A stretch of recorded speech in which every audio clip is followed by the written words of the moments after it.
More of the future being now is happening as the White Sox are calling up Edgar Quero. Let's discuss the latest reason to have hope on today's episode of Locked On White Sox.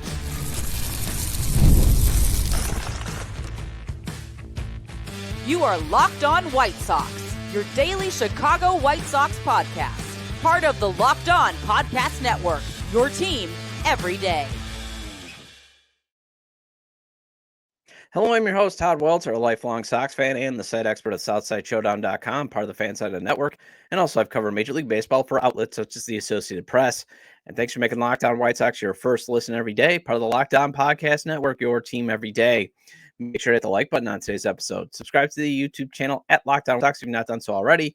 And also follow or subscribe to the show wherever you get your podcasts. Well, now that none of the White Sox top prospects can accrue a full year of service time, it's no surprise seeing another top 10 prospect getting called up. Let's discuss Edgar Quero's call-up and why it's another reason to have some hope for better days ahead. Then the White Sox finally DFA'd Mike Clevinger. Let's discuss why that is good to see beyond what you think of the pitcher personally. And finally, with Clevinger gone, let's discuss who else should be designated for assignment. Today's episode is brought to you by Gametime. Download the Gametime app, create an account, and use code LOCKEDONMLB for $20 off your first purchase. So the White Sox are just 2 wins better than where they were at this point in the season in 2024. But remember, wins and losses don't matter this season. Getting the guys who hopefully will make up the core of the next competitive team by 2027, meaningful MLB experience, and finishing the season with the arrow pointed up, that's what matters.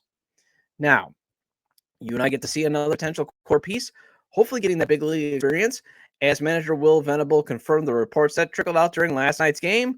Catcher Edgar Quero is on his way to the big leagues.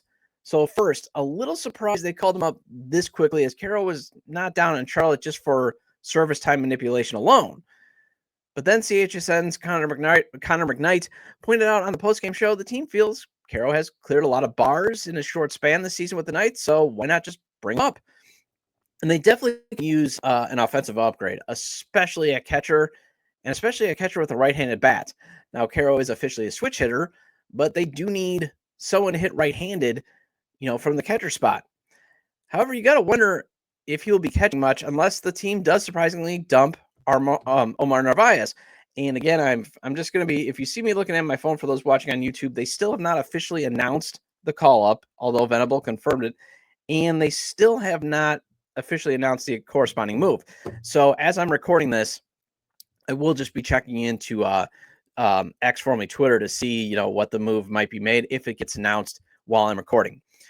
Because again, the Sox, Mike Clevinger getting DFA'd was not made to clear room for Edgar Quero on the 40-man roster. Instead, Steven Wilson, he's going to take that roster spot. And I'm not sure Austin Slater or Corey Lee's injury update necessitates a 60-day IL stint. Venable did bring up another, he had another update. Scott Merkin has it up on his X account that looks like Lee is progressing, still not to the point where he's going to make a rehab assignment. And Slater did have surgery on his torn meniscus, looking like he's going to be out 4 to 6 weeks. So I don't think that's that's going to be like, hey, let's move them to the 60-day IL, because they should be back before 60 days of when they were put on the 10-day injured list to begin with. Mike Tauchman and Andrew Benintendi, they don't sound like they would be out that long. So you got to wonder what the move is going to be. But at the same time, I get why the White Sox are making the move. His slash line is 333, 444, 412 at AAA Charlotte through 15 games, 6 multi-hit games. And with the White Sox offense ranking 29th in average and dead last in OPS, they could use the reinforcements. They could use the production that Edgar Quero could possibly provide at the big league level.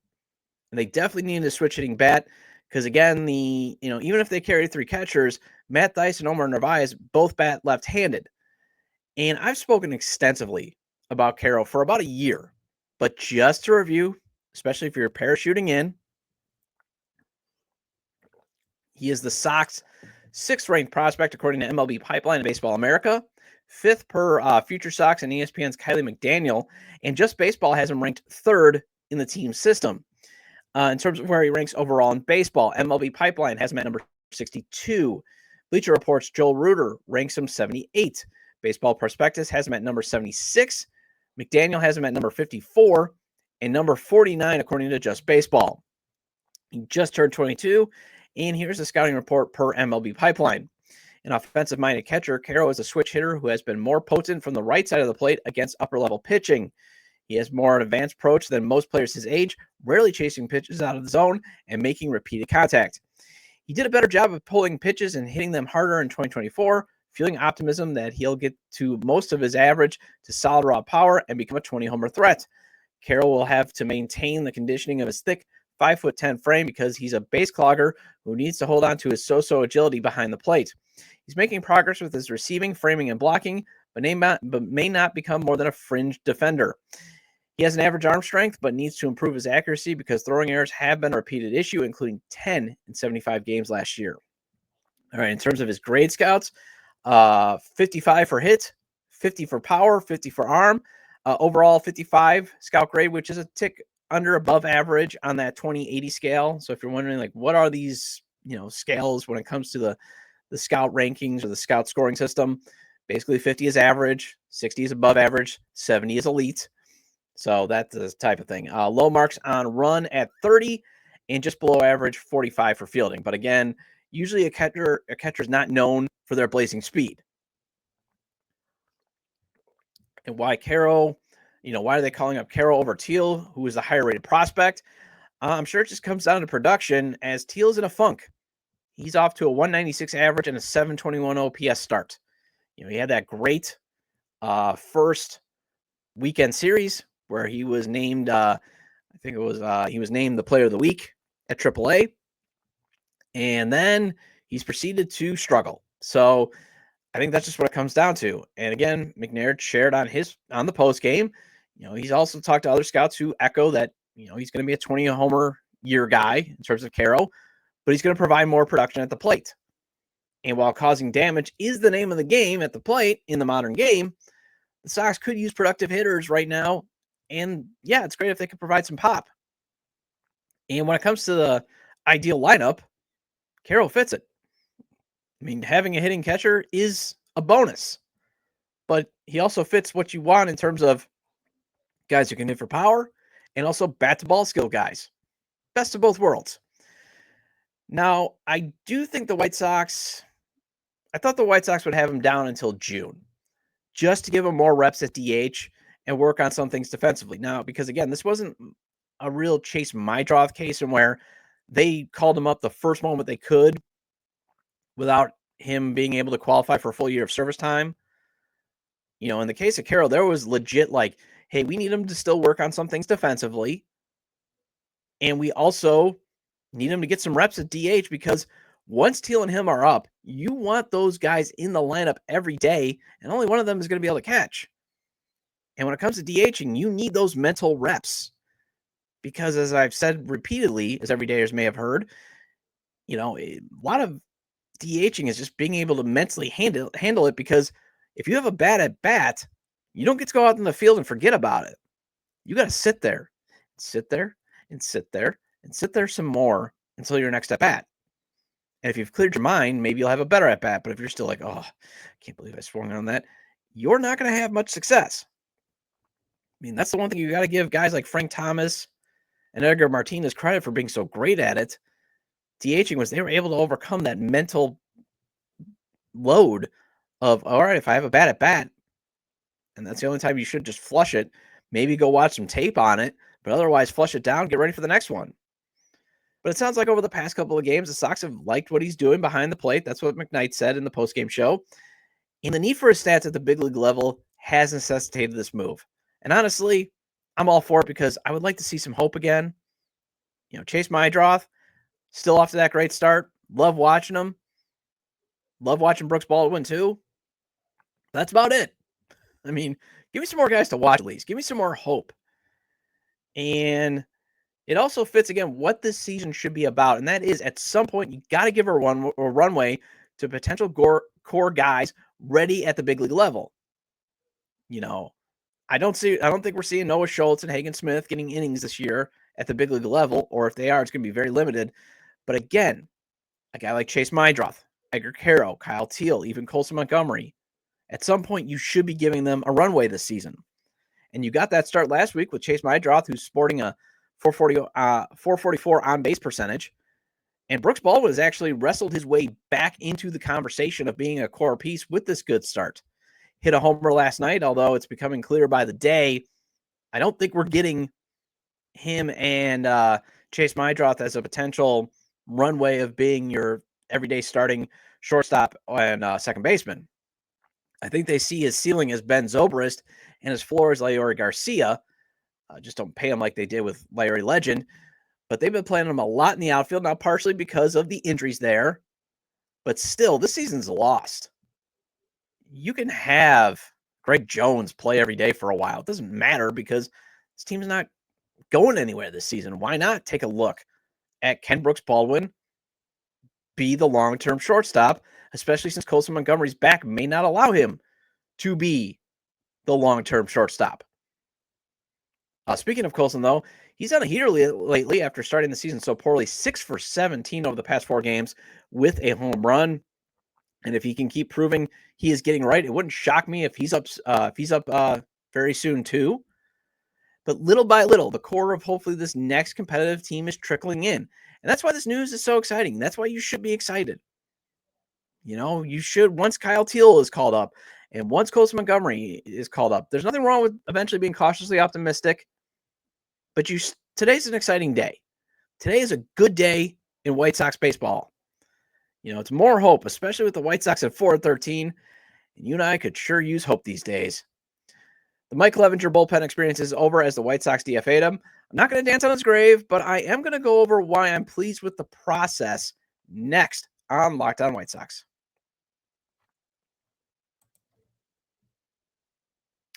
Did you know your Fire TV is also an Xbox? Turn any TV into your gaming and entertainment hub with Fire TV Stick 4K devices. No console required. Just grab your paired controller, subscribe, or sign into Xbox Game Pass Ultimate with EA Play included, and you're ready to play. Dive into hundreds of premium titles from EA Sports, College Football 25 to Call of Duty Black Ops 6 and Avowed as easily as you stream your favorite shows. And it's gaming made simple, and it's all on your Fire TV. And I rock a couple smart TVs with Fire TV built in. And also the rest of the TVs I have in the house, I got that Fire TV stick to make sure I can have a 4K streaming experience, watch more than 1.5 million movies and TV episodes from my favorite subscribed services like Netflix, Prime Video, Hulu, and Disney+. Plus, a Fire TV stick 4K device is more affordable and easy to travel with, which allows me to take it with me and when I travel so my daughter can still watch all her favorite shows. And now I can play high-quality Xbox games at a fraction of the cost of a console. Head to Amazon.com/Fire TV Locked On. That's Amazon.com Fire TV Locked On to get started. Xbox Game Pass Ultimate subscription and compatible controller required. Available on select devices including Fire TV Stick 4K 2nd Gen, Fire TV Stick 4K Max 1st and 2nd Gen, and Fire TV Cube 3rd Gen. And there's nothing better than catching an MLB game live, the crack of the bat, the roar of the crowd, and the smell of the ballpark food. And if you're looking to go last minute, Gametime makes getting tickets easier than ever. With last minute deals all in pricing and the lowest price guarantee, Gametime takes the stress out of buying MLB tickets. Plus, ticket prices drop as Gametime gets closer, meaning you can score an incredible deal. Gametime is the official ticketing partner of Locked On, and as the Brewers come into Rate Field at the end of the month, I can count on them to help grab tickets that meet my needs. The Gametime Pick features makes finding the best deals effortless. It filters out the fluff and highlights the top discounts in the stadium. I love that I can preview my exact seat before purchasing. No bad surprises when I get to the stadium. Take the guesswork out of buying tickets with Gametime. Download the Gametime app, create an account, and use code LOCKEDONMLB for $20 off your first purchase. Terms apply. Again, create an account and redeem code. Sing it with me. LOCKEDONMLB for $20 off. Download Gametime today. Last minute tickets, lowest price guaranteed. Welcome back to Locked On White Sox. I'm your host, Todd Welter. Again, make sure to hit the like button on today's episode. Recommend to your fellow friends to subscribe to the YouTube channel at Locked On White Sox, and also subscribe to the YouTube channel at Locked On White Sox if you've not done so already. And if you can't get the show on YouTube, Locked On White Sox is available on all major podcast platforms, so make sure to follow or subscribe on places such as Apple or Spotify. Either way, get your 30-minute fix of Chicago White Sox baseball venting with me. So I was going to do a segment today on players no longer worth defending, and Mike Clevinger was going to be one of those players, but don't have to do that anymore because he's been designated for assignment. And I'm not going to dance on his grave or say I told you so, because I don't want to have those arguments anymore with the Clevinger bros. I actually had a few last night on social media, and it's just exhausting because you provide all the facts you want, and certain people still won't listen to what is in front of them. They just focus on the domestic violence accusations not leading to a suspension. The domestic violence accusations not leading to a suspension. You're being woke. You're being woke because you believe his accuser. That's all they focus on. And when in reality, and one of the things, and if you're going to accuse me of bias, I've admitted it, but I've also provided, and a lot of other people too, not just me. I'm not the only one that has provided the case against Mike Clevinger being on the White Sox. There's a whole other set of circumstances of why it's not a good idea that he was on the White Sox. Like the market rejecting him 3 times. And the Sox kept bringing him back. The injury history. The fact that the team keeps losing 100 games with him being a part of the organization. The clubhouse problems with Cleveland. All that stuff. So if your mind is on, you're being woke. You're being woke. Okay, that's a separate issue. There's also the performance issues and the clubhouse issues. And those were facts. And the most recent problem is he couldn't throw strikes anymore. But what I want to focus on, when I'm going to try to thread the needle here and not show any bias, I want to focus on the segment, though, is the black and white of the White Sox choosing to use the free agent scrap heap to find bullpen help. And if it doesn't work out immediately, move on immediately. Because that's what they did here. This move signifies the front office is willing to do that. And the reason why I'm bringing it up is because last season they were so stubborn and so slow to react to their bullpen issues. My hope is it continues with, say, and again, I'm not singling out Clevinger. My hope is, they hold Penn Murphy to the same standard if his ERA continues to balloon. Because I don't want to go through another John Brebbia, Dominic Leone, Steven Wilson situation, who ironically was recalled to take Clevinger's spots. But I don't want to go through that again. I want them to be consistent with that standard and not deviate like they did last season, because they did do the same thing with Brian Shaw. That's my only concern. This is, to me, they're doing the same thing they did with Brian Shaw. So again, that's why I'm trying to thread the needle here. I'm trying to just focus on the process. Because yes, Mike Clevinger, and I said it on the show, earned a roster spot. He pitched well in spring training. I may not have liked the process. I wasn't a fan of, again, both were the same, but when you looked at the performance, you're like, why are we doing this again? But give him a shot, just like Brian Shaw showed in 2023 that he deserved a shot in 2024. But when it became abundantly clear, this guy can't get anybody out anymore, move on. And they did the same thing with Mike Clevinger. Move on. They DFA'd Brian Shaw after 5 games. They gave Clevinger 2 more. But the White Sox then proceeded to let more struggling bullpen arms work their way through it, like Tim Hill and Brebbia and Leone, when it was clear this wasn't their season. And that's the other thing, that bullpen arms are really, really hard to judge because it's so volatile. I know I've shared it before, but when I did cover the Brewers, I remember Doug Melvin, when he was the general manager at the time, did say bullpen arms are a lot like volatile stocks. You want to buy low and hope you sell high, but you got to be prepared for it to crater, or it goes high, but then if you don't sell high, if you keep thinking it's going to high, it's going to dramatically dip, because again, one mechanic being out of whack can throw them off for a couple of weeks or an entire season. And again, we're talking about usually guys that are 1 or 2 trick ponies.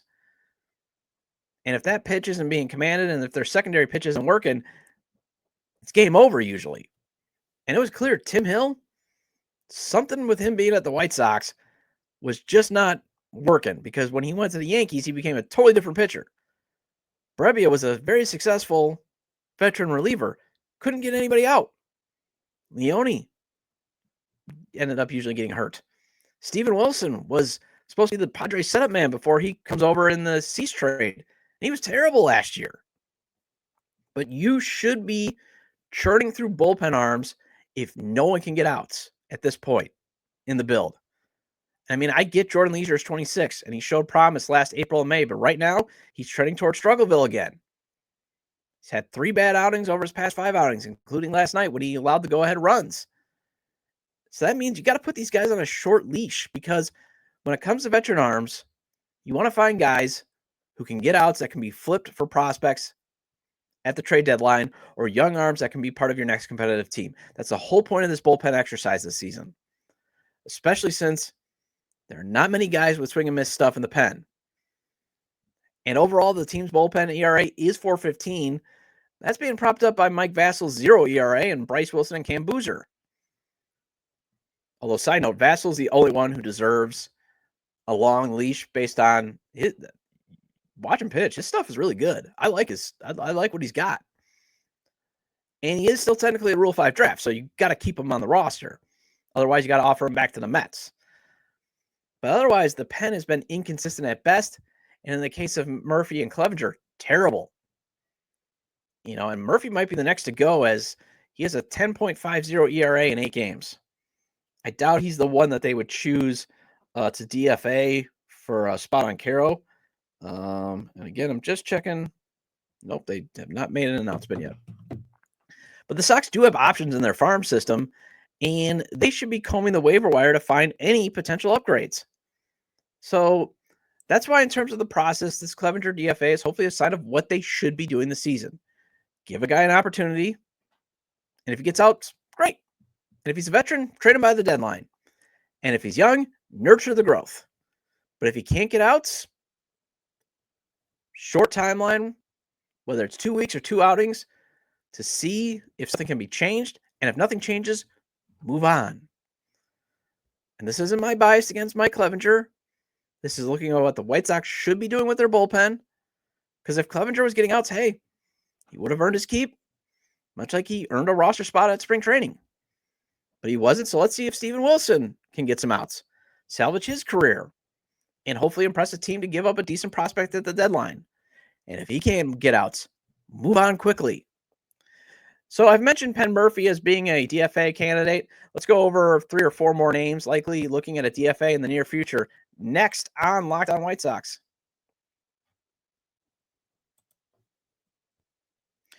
Basketball and hockey playoffs are heating up, and there's no better way to turn your sports knowledge into real rewards than with PrizePicks, the easiest and most exciting way to play daily fantasy. With PrizePicks, you simply pick more or less on at least 2 player projections, and you're in. You can even combine players across sports, baseball, hockey, basketball, and more for your chance to win up to 2,000 times your cash. Think Luka Doncic is going to have a big game on Saturday? The more or less is at 29.5 points. May threes is more or less at 3.5. Jokic, he's at more or less at 28 points. Giannis finished the season strong, and his more or less on Saturday is 32. The NHL more or less can be easy, as some of their choices coming down to picking if a player will have a point or not. PrizePicks even runs cool promos like Taco Tuesday, where they discount player projections up to 25% for even more value, and payouts are fast, safe, and secure. Download the app today and use code LOCKEDONMLB to get $50 instantly after you play your first $5 lineup.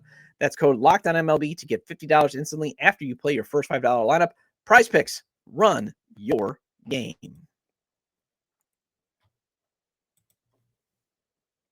Welcome back to Locked On White Sox. I'm your host, Todd Welter. Again, shout out to all the everydayers. I appreciate your loyalty. Please hit the like button on today's episode.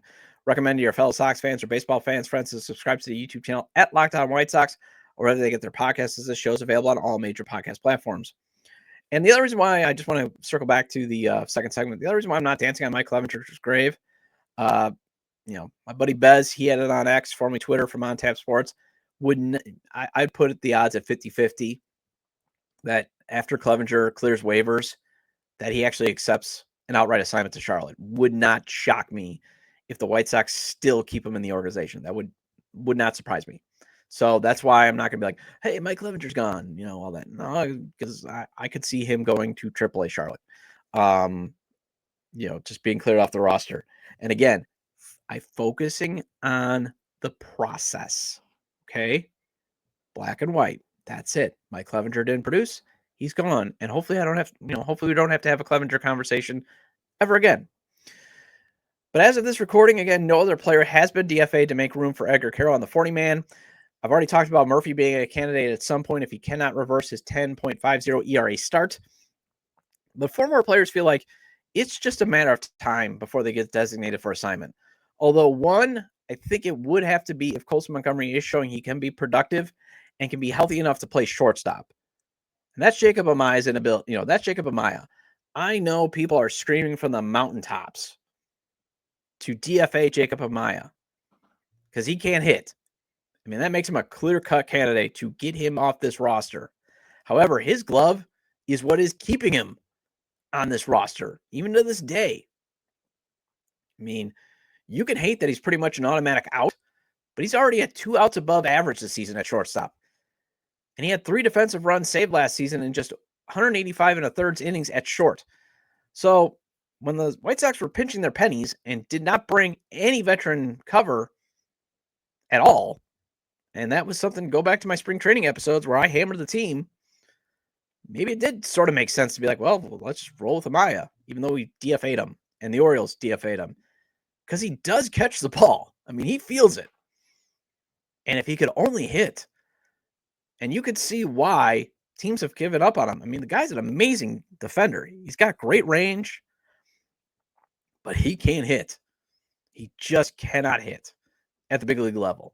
And it's hard, to be fair to him. And hitting at the big league level is probably one of the hardest things to do in all sports. So I could still see him staying on this roster as a late inning defensive replacement, especially if they give the runway to Colson Montgomery. Because remember, a lot of people are saying this guy, he's not going to be the long-term shortstop. His range is not very good. And Chase Meidroth is better defensively at second than he is at short. So, maybe you have Amaya in there late in the game. Nick Maton, though, he feels like the corresponding move in this Edgar Quero call-up, in that he has mostly DH and he's hitting 139 with a 585 OPS. Makes you think this is why Quero is being called up, just to be the regular DH for the time being and maybe catch once a week. Obviously, veteran catcher Omar Narvaez is going to have to go once Corey Lee is healthy and off the 10-day IL, because they're not going to carry 4 catchers. I mean, unless Quero is just a complete, I don't want to put that evil on him, so I'm just not going to go there. They're not carrying 4 catchers. And Narvaez was only in the organization as a break glass in case of emergency catcher, and that happened because otherwise he was supposed to be playing at Double-A Birmingham, which I give him a lot of credit for being willing to stay in the White Sox organization after not making the team out of spring training, and then accepting going all the way down to Double-A Birmingham to be a tutor to these young stud pitchers down at Double-A in Noah Schultz, Hagen Smith, and Grant Taylor. So that's supposed to be the exercise. Joshua Palacios, likely he's going to get taken off the roster once Benintendi, Slater, and Tauchman come back. He is literally just a filler at this point while the White Sox deal with this rash of injuries in the outfield. I mean, he's 29. He's been an organizational death piece literally his entire career. And Will Venable did say Andrew Benintendi should be returning to the lineup soon. Well, that wraps up this edition of Locked On White Sox. Thank you for making Locked On White Sox your first listen today. For your second listen, check out the all-new Locked On MLB Game Night. Every game, every night, all season long. Get local analysis on a national scale. Find MLB Game Night on Locked On MLB on YouTube or wherever you listen to your podcasts. I'll be back tomorrow with a crossover episode with Locked On Red Sox to discuss the upcoming weekend series in Boston. Feel free to leave comments about today's discussion regarding Edgar Quero getting called up, a good process being followed regarding Mike Clevinger's DFA, and a couple more names that could be DFA'd at some point. You can leave them at the episode page on YouTube, X, formerly Twitter, at Todd J. Dub or at Locked On Sox, or you can email me at lockedonwhitesox@gmail.com. Have a great day, and I will see you tomorrow.